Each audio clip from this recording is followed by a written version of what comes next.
Hi guys, welcome back to Flora Fun and Food. My name is Lauren and today we're going to be planting some different flowers for zone 6A. This is about 6 to 8 weeks before our projected last frost date, and I have never really grown just flowers for, like cut flowers. I've always had, porch planters or things like that, but last summer I grew some different like gladiolus and dahlias and things like that, and it was probably my favorite thing to just go out and cut some flowers and bring them in and put them in a vase. So I want to do that again this year, and I have a whole bed right outside my basement window that is empty, and so I thought, why not make it a cut flower bed? So we're going to be planting tons of different flower seeds today, so let me show you what I'm going to plant, and fingers crossed that this works. If you have any tips or tricks for me, like I said, I've never planted just like a cut flower garden, so send them my way. Please comment, tell me if I'm doing something wrong, and we'll do this together. But I have tons of really cool flowers that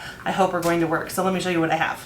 Okay, I have gotten out all of my flower boxes of seeds. Now, these three here, I have poppies, which I should have planted these in the fall, I believe. Like I should have sprinkled them. I think it's too late now in early March to plant these. So if you've ever grown poppies, please let me know if it's too late to grow these or not. I have so many different varieties and they're so pretty, but I did not winter sow them or fall sow them, so I don't think they're going to do anything. So let me know. I may plant them out in the fall.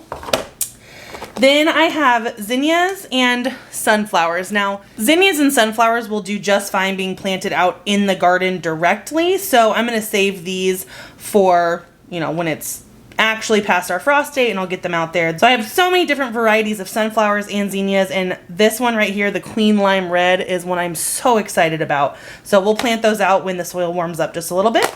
Then I have tons of different types of marigolds, calendula, and nasturtiums.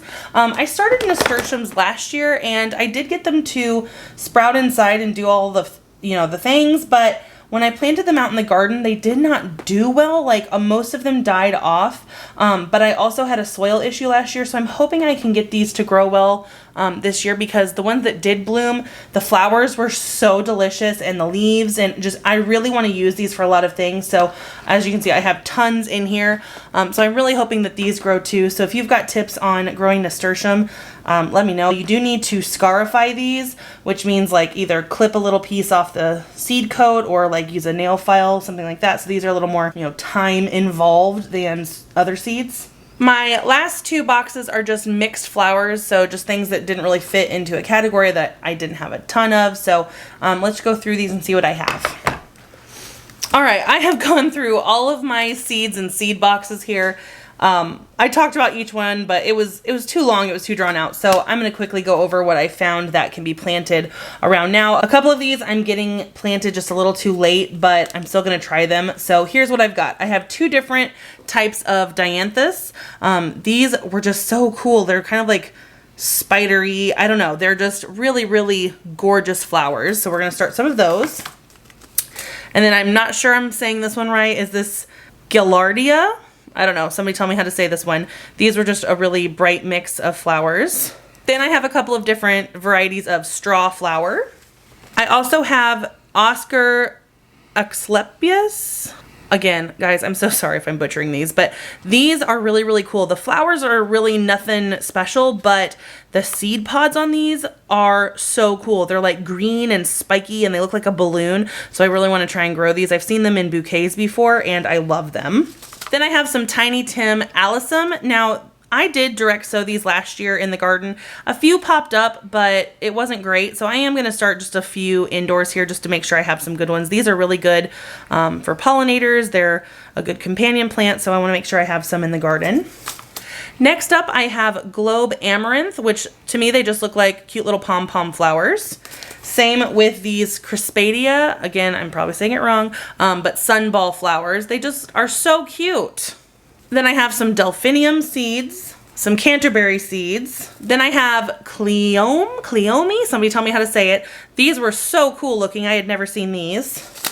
And then finally, I have Ageratum, Blue Planet. Again, tell me if I'm saying this wrong. But these just looked super cute and puffy, and purple is my favorite color. Even though they say Blue Planet, they look purple to me. So we're going to try these. But in this box here, I have Snapdragon and my passion flower, which I've already started. Oh, and then if you've never seen this plant before, this is a sensitive plant, or a Mimosa pudica.